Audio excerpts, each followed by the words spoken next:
Capítulo sexto. El hombre en la sociedad. 293.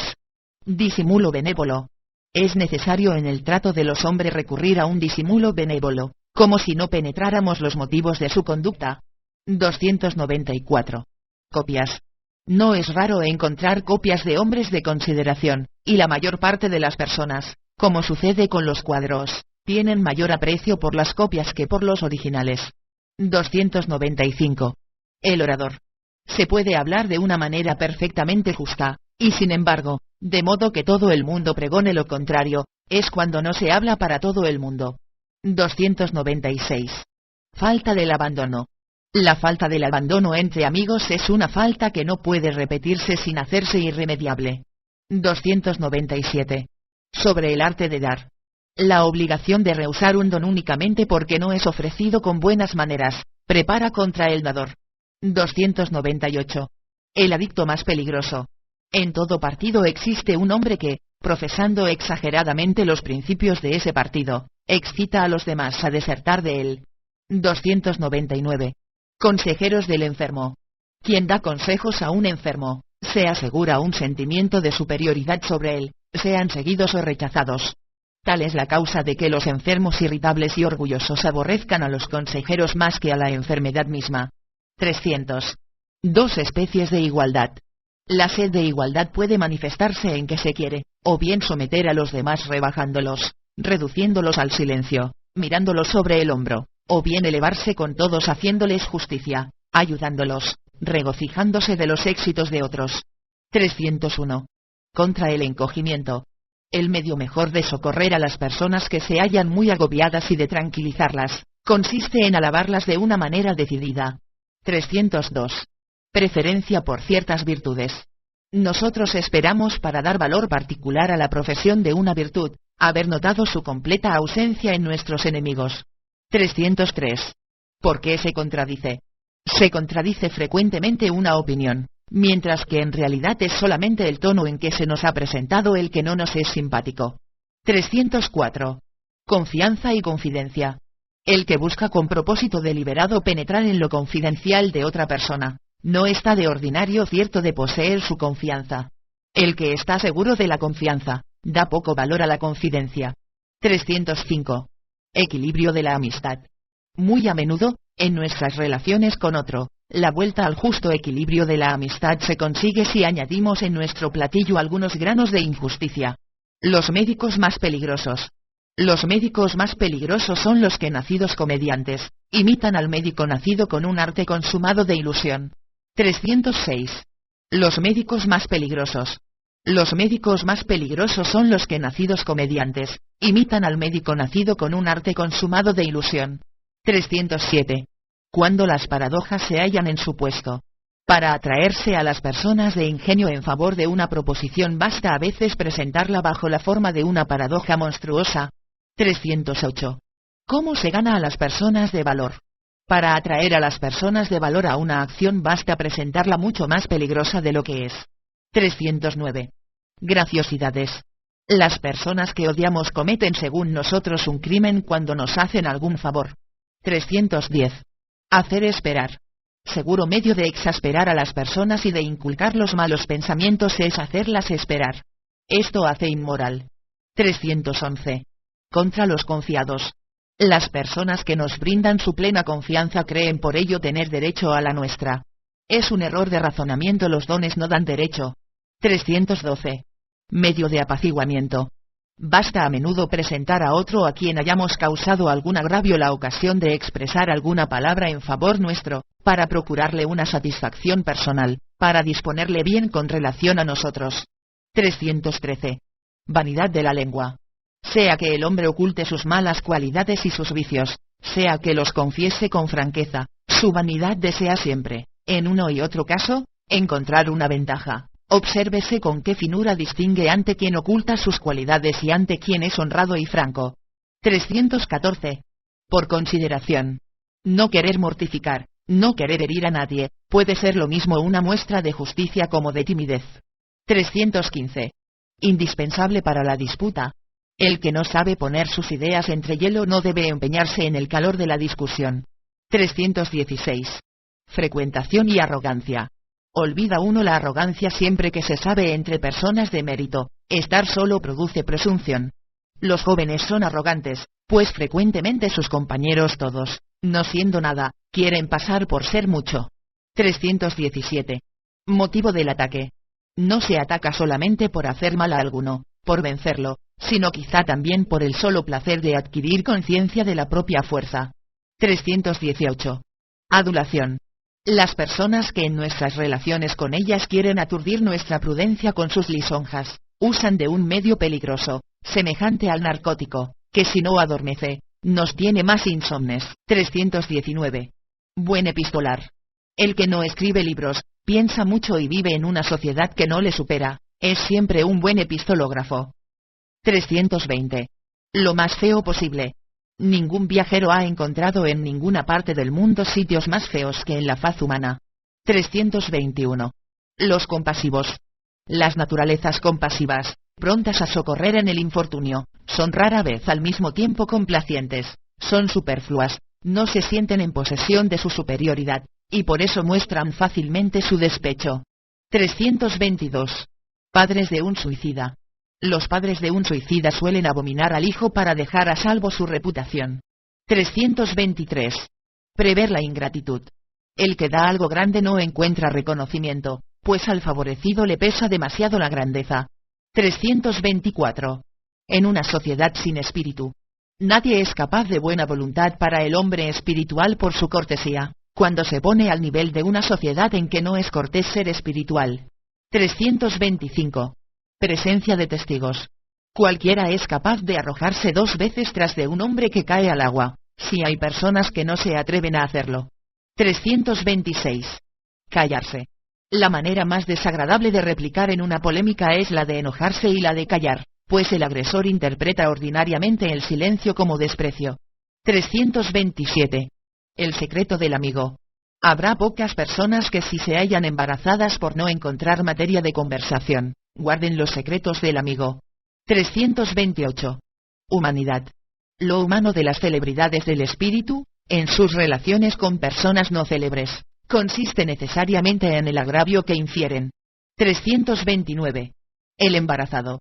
Los hombres que no se sienten satisfechos en sociedad, aprovechan cualquier ocasión para hacer sobre cualquiera de los que le rodean prueba pública de superioridad, por ejemplo, incomodándole. 330. Agradecimiento. Un alma delicada se duele de saber que alguien le debe reconocimiento, un alma grosera al saber que se lo debe a alguien. 331. Signo de incompatibilidad.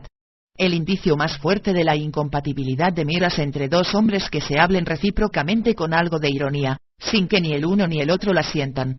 332. Pretensión a propósito de servicios.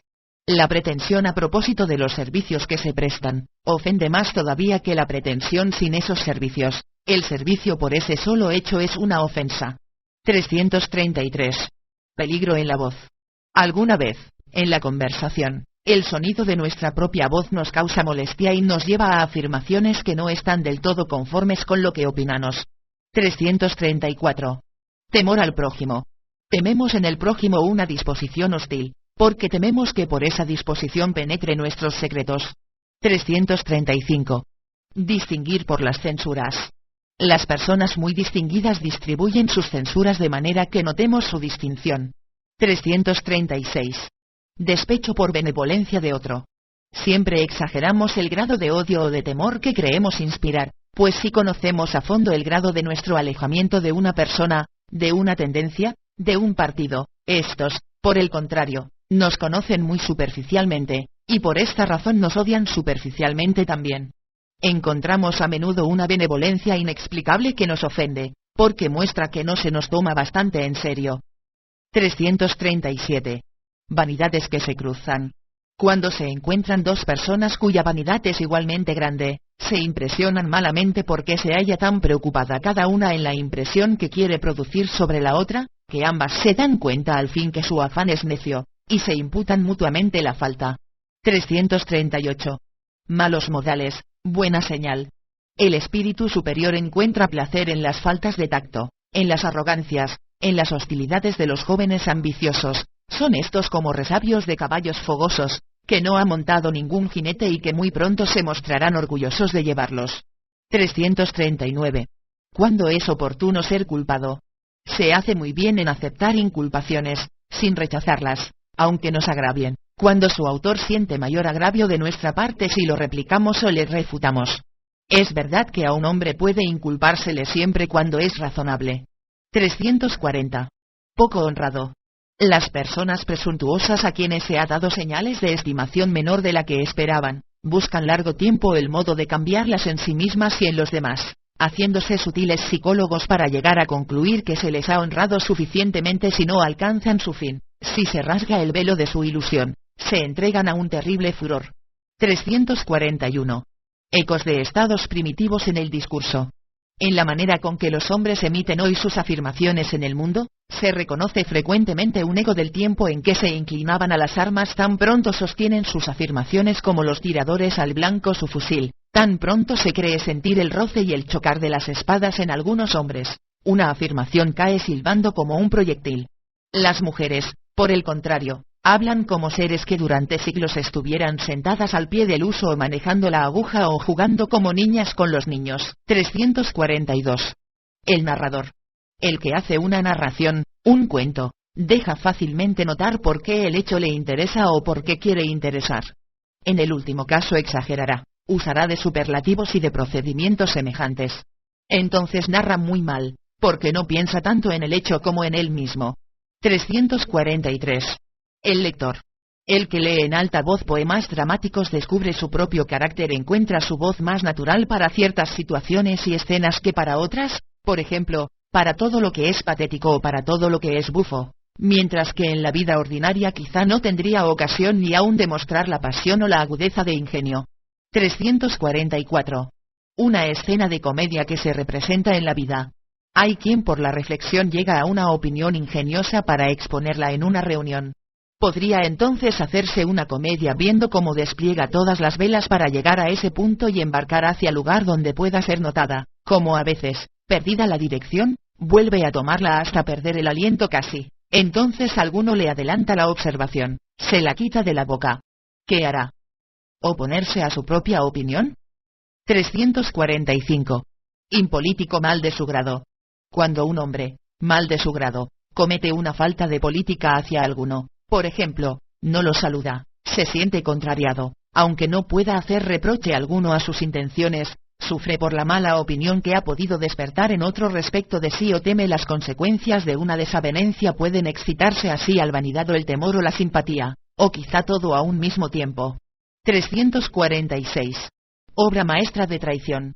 Expresar contra un conjurado la enojosa sospecha de que os traiciona, en el momento mismo en que traicionáis, es un golpe maestro, porque obligáis a aquel a ocuparse de su persona y a mostrar durante algún tiempo una conducta exenta de toda sospecha, franca y abierta, de modo que el verdadero traidor queda enteramente libre para proceder. 347. Ofender y ser ofendido.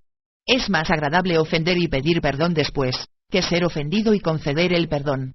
El que hace lo primero manifiesta una prueba de su poder, primero, y después, de su bondad de carácter. El otro, si no quiere pasar por inhumano, está obligado a perdonar. El gozo que procura la humillación de otro es muy escaso. 348. En la disputa. Cuando uno contradice una opinión y al mismo tiempo expone la propia, el continuo ocuparse de la opinión ajena desordena ordinariamente la actitud natural de nuestra opinión, se muestra más decidida, más decisiva, y hasta quizá exagerada. 349. Artificio. El que quiere obtener de otro alguna cosa difícil, no debe de ningún modo presentarla como un problema, sino establecer simplemente su plan como si fuera el único posible desde el momento en que vea por la mirada del interlocutor que va a aparecer la objeción, la réplica, rompa con viveza la conversación para no dejarle tiempo. 350. Remordimientos que siguen a ciertas reuniones. ¿Por qué sentimos remordimiento después de habernos encontrado en reuniones vulgares? Porque hemos tratado muy ligeramente cosas importantes, porque hablando de ciertas personas no hemos hablado de buena fe o porque hemos guardado silencio cuando debimos tomar la palabra, porque en la ocasión oportuna no nos levantamos bruscamente dejando esa compañía, porque, en fin, nos hemos conducido en ella como si a ella perteneciéramos. 351. uno es juzgado erróneamente. El que escucha los juicios que de él se hacen, estará siempre disgustado, pues somos malamente juzgados por los que nos tienen cerca, que nos conoce mejor. Aún los buenos amigos dejan a veces escapar su descuerdo, ¿y serían amigos nuestros si nos conocieran bien? Los juicios de los indiferentes hacen mucho daño, porque tienen un tono de imparcialidad casi impersonal. Pero si advertimos que alguno que nos es hostil conoce algún secreto nuestro, nos sentimos cogidos por el despecho. 352. Tiranía del retrato. Los artistas y los hombres de estado que por rasgos aislados componen la imagen entera de un hombre o de un suceso, son siempre injustos, porque exigen que sea realmente tal como lo han pintado. 353. El padre considerado como el mejor amigo. Los griegos, que sabían también lo que es un amigo, hicieron un estudio filosófico, profundo, múltiple, de la amistad, al punto de ser los primeros y hasta hoy los últimos para quienes el amigo ha parecido un problema digno de solución. Esos mismos griegos han adjudicado a los padres un término que es el superlativo de la palabra amigo. Esto es para mí inexplicable. 354. Honradez desconocida. Cuando alguno en la conversación se cita a sí mismo, yo digo, yo tengo costumbre decir, nos molesta la pretensión, mientras que, a la inversa, nos parece lo contrario. 355. El parásito. Es señal de la falta de sentimientos nobles vivir en la dependencia, a expensas de otro, para no trabajar, y ordinariamente con cierta secreta prevención contra aquellos de quienes depende. Tal disposición es mucho más frecuente entre los hombres que entre las mujeres, y también mucho más perdonable por razones históricas. 356. En el altar de la reconciliación. Hay circunstancias en las cuales el medio de obtener una cosa de un hombre es herirle y hacer de él un enemigo. Este sentimiento de tener un enemigo le atormenta a tal punto, que aprovecha el primer indicio de disposición más suave para reconciliarse, y sacrifica en el altar de la reconciliación aquellas que antes no quería hacer ningún precio. 357. Reclamar piedad, signo de pretensión. Hay hombres que cuando se encolerizan y ofenden a los demás, exigen con esto, primeramente, que nada se tome a mal en ello, y después, que se les tenga compasión porque están sujetos a paroxismos tan violentos. A tanto alcanza la pretensión humana. 358. Cebo. Todo hombre tiene su precio. Esto no es exacto, pero puede encontrarse para cada cual el cebo apropiado. Así, para ganar muchas personas a una causa, no hay más que dar a esta el barniz de la filantropía, de la nobleza, de la beneficencia, de sacrificio, y a qué causa no podrá dársele, es el confite y la golosina para sus almas, pero hay también otros cebos. 359. Continencia en relación al elogio. Si buenos amigos alaban la naturaleza bien dotada, ésta se mostró a menudo contenta por cortesía y benevolencia, pero en realidad es igual. Su esencia particular es indolente a este respecto, y por consiguiente, mal dispuesta a dar un paso para salir del solo de la sombra en que se halla reclinada. Pero como los hombres, por la alabanza, quieren contestar, sería disgustarlos no manifestarse contento de sus alabanzas. 360. La experiencia de Sócrates. Cuando se ha llegado a ser maestro en una cosa, se es por lo general aprendiz en la mayor parte de las otras, pero creyendo siempre lo contrario, como Sócrates. Tal es lo que hace desagradable el trato de los maestros. 361. Medios de defensa. En la lucha con la necedad, los hombres más moderados acaban por ser brutales.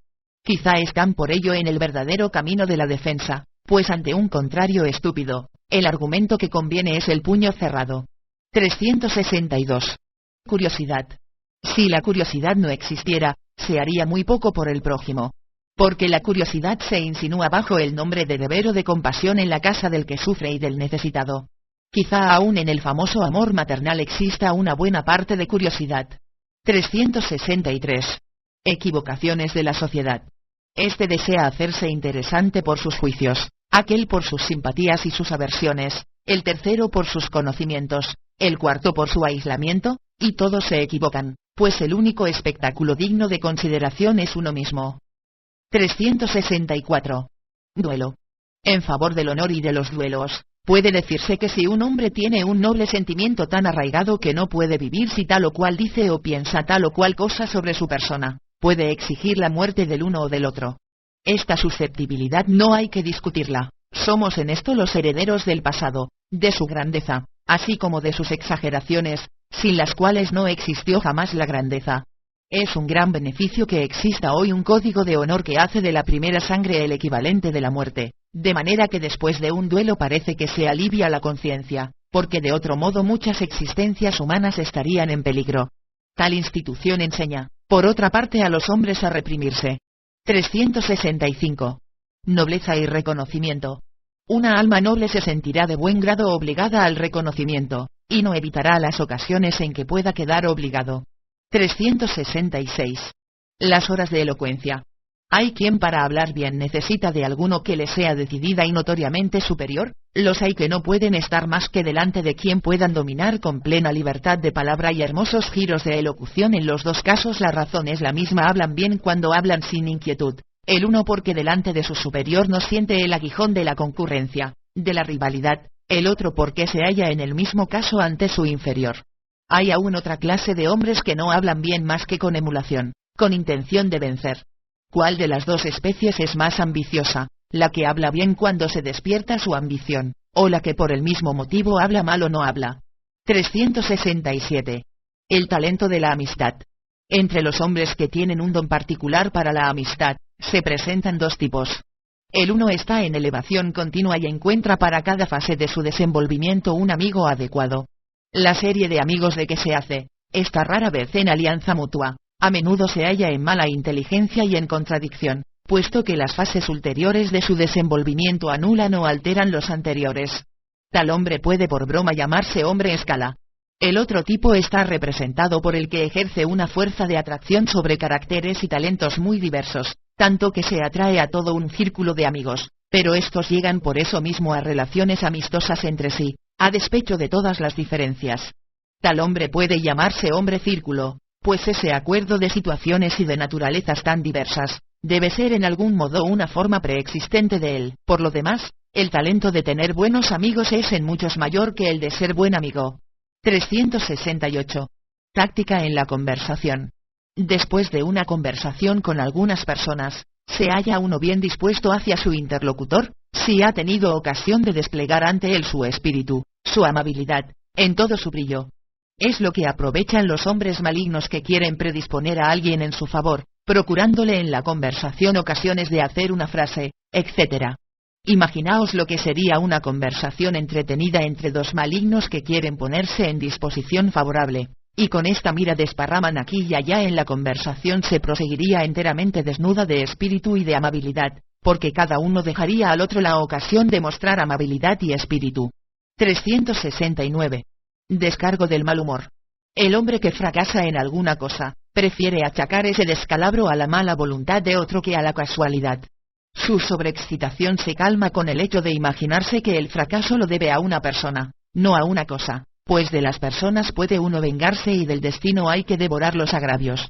El cortejo de un príncipe tiene la costumbre, por esta razón, cuando ha fracasado en algo, de designarle como sediciente causa, un personaje único, sacrificado en interés de todos los demás cortesanos, pues de otro modo el mal humor del príncipe se ejercitaría sobre todos ellos, ya que de la diosa del destino no se puede vengar. 370. Tomar el color del medio. ¿Por qué la simpatía y la aversión son tan contagiosas, que apenas si se puede vivir cerca de un hombre de pasiones fuertes, sin llenarse como un tonel de su pro y de su contra? Primero, la completa abstención del juicio es difícil, a veces insoportable para nuestra vanidad. Tiene el mismo color que la pobreza de inteligencia y de sentimiento, o que la timidez y la falta de virilidad, y así nos sentimos arrastrados, cuando menos, a tomar un partido, aunque vaya contra la tendencia de quienes nos rodean, si esa actitud causa mayor placer a nuestro orgullo. Pero de ordinario, segundo punto, no adquirimos conciencia del paso de la indiferencia a la simpatía o a la aversión, sino que nos acostumbramos poco a poco a la manera de sentir de quienes nos rodean, y como la aprobación simpática y la cordialidad mutua son cosas muy agradables, no tardamos en tomar todos los caracteres y colores del medio en que vivimos. 371. Ironía. La ironía no es oportuna más que como método pedagógico de un maestro en sus relaciones con los discípulos, de cualquier clase que sean. Su fin es la humillación, la confusión, pero de esa especie saludable que despierta buenas resoluciones y que llega a obligarnos, para quien nos ha tratado así, al respeto, a la gratitud, como a nuestro médico. El ironista afecta un aire de ignorancia, y esto hace que los que con él conversan sean engañados, adquieran seguridad en la convicción de su propia superioridad y ofrezcan así toda clase de motivos de ironía, pierden su reserva, se muestran tales como son, hasta que en momento dado la luz que tenían en la boca de su maestro haga caer de manera muy humillante sus ratos sobre ellos mismos. Allí donde una relación semejante a la del maestro y el discípulo no tiene lugar, es un mal procedimiento, una vulgar aceptación. Todos los escritores irónicos cuentan con aquella especie necia de hombres que se creen de grado superiores a todos los demás, juntamente con el autor, a quien consideran órgano de su pretensión. El hábito de la ironía, como el del sarcasmo, corrompe la moral. 372. Pretensión. Nada hay que deba evitarse tanto como el crecimiento de esa mala hierba que se llama pretensión y nos malogra las mejores cosechas, pues puede haber pretensión en la cordialidad, en los testimonios de respeto, en la confianza benevolente, en la caricia, en el consejo amistoso, en la confesión de las faltas, en la compasión por otro, y todas esas cosas tan bellas producen repugnancia cuando esta hierba crece en ellas. El pretencioso, es decir, el que quiere tener más importancia de la que tiene o de la que se le presta, hace siempre un cálculo falso. Es verdad que se asegura el éxito de un momento, en el sentido de que las personas delante de las cuales se muestra pretencioso le concede ordinariamente la medida de honor que reclama, por timidez o por indiferencia, pero sacan de ella una dura venganza, retirándole el equivalente de lo que ha reclamado en proporción mucho mayor del valer que le atribuían hasta entonces. Nada hay que los hombres se hagan pagar más caro que la humillación. El pretencioso deja siempre amenguado a los ojos de los demás su mérito real. Tampoco debería uno permitirse una actitud soberbia, sino allí donde se tiene la seguridad de no ser mal comprendido y mirado como pretencioso, como por ejemplo, ante su amigo o su mujer. No hay en el tratado social mayor locura que atraerse la reputación de pretencioso, esto es peor aún que no haber aprendido a mentir por cortesía. 373. Conversaciones a solas. El vis a vis es la conversación perfecta porque todo lo que dice el uno recibe su matiz determinado, su timbre, el gesto que lo acompaña únicamente en relación al otro interlocutor, es, por consiguiente, algo análogo a lo que sucede en la correspondencia, a saber que una misma y sola persona muestra 10 aspectos de la expresión de su alma, según que escriba al uno o al otro. En el vis a vis no hay sino una sola refracción del pensamiento la que produce el interlocutor como el espejo en el cual queremos ver nuestras ideas reflejadas tan fielmente como sea posible. Pero, ¿qué pasa en el caso de 2, de 3 y de mayor número de interlocutores? Entonces la conversación pierde necesariamente en finura individualizante, las diversas relaciones se atraviesan, se destruyen, el giro que satisface al uno no satisface al otro. Por esto es por lo que el hombre en relación con muchos se encerrará en sí mismo, establecerá los hechos como son, pero quitará a los sujetos esa libre atmósfera de humanidad que hace de una conversación una de las cosas más agradables del mundo. Escuchad, si no, el tono en que se habla con grupos enteros de hombres, como si la base fundamental de todo el discurso fuera esta: he aquí lo que yo soy, lo que yo digo, tomad de ello lo que queráis. Es la razón por que las mujeres espirituales dejan, en quien las ha conocido, una impresión sorprendente, penosa, desconsoladora. El hecho de hablar a muchas personas les quita el agrado, y solo dejan traslucir el reposo consciente sobre sí mismas, su táctica y la intención de triunfar, mientras que las mismas damas, en el vis a vis, vuelven a ser mujeres y a encontrar su espíritu. 374. Gloria póstuma. Esperar en el reconocimiento de un lejano porvenir no tiene sentido sino admitiendo que la humanidad es esencialmente inmutable, y que todo lo que es grande debe sentirse grande, no para un tiempo solamente, sino para todos los tiempos. Esto es un error. La humanidad en todo lo que es impresión y juicio sobre lo bello y el bien, se modifica muchísimo. Es un delirio creer que el conjunto de la humanidad siga nuestro camino. Además, un sabio que sea desconocido puede contar hoy decididamente con que su descubrimiento será hecho por otros, y que cuando más, algún día, un historiador reconocerá que él también había sabido ya esto y aquello, pero que no pudo hacerlo creer. No haberse dado a conocer, no haber sido reconocido, será mirado siempre por la posteridad como falta de fuerza. En resumen, no se debe tomar el partido de aislamiento orgulloso. Existen casos excepcionales, pero la mayor parte de las veces son nuestras faltas, nuestra debilidad y nuestras locuras lo que impide el reconocimiento de nuestras cualidades. 375. Los amigos. Considera solamente una vez contigo mismo cuán diversos son los sentimientos, cuán divididas las opiniones aún entre los conocimientos más próximos, y aun cuántas opiniones semejantes tienen en el cerebro de tus amigos una orientación y una fuerza muy diversas de las que tiene en el tuyo, en cuántos centenares de formas se presenta la ocasión de desavenencias y desacuerdos y de huirse recíprocamente como enemigos. Después de haber meditado todo esto, te dirás qué próximos están los chubascos o el mal tiempo, qué aislado se halla el hombre. Si alguien se da perfecta cuenta de esto, y además de que todas las opiniones, y su especie, y su fuerza, son entre sus contemporáneos tan necesarias e irresponsables como sus acciones, si adquiere vista para mirar esa necesidad íntima de las opiniones y salir del indisoluble enlace del carácter, de la ocupación, del talento, del medio, perderá quizá la amargura y la aspereza de sentimiento con el cual un sabio exclamaba: amigos, no hay amigos.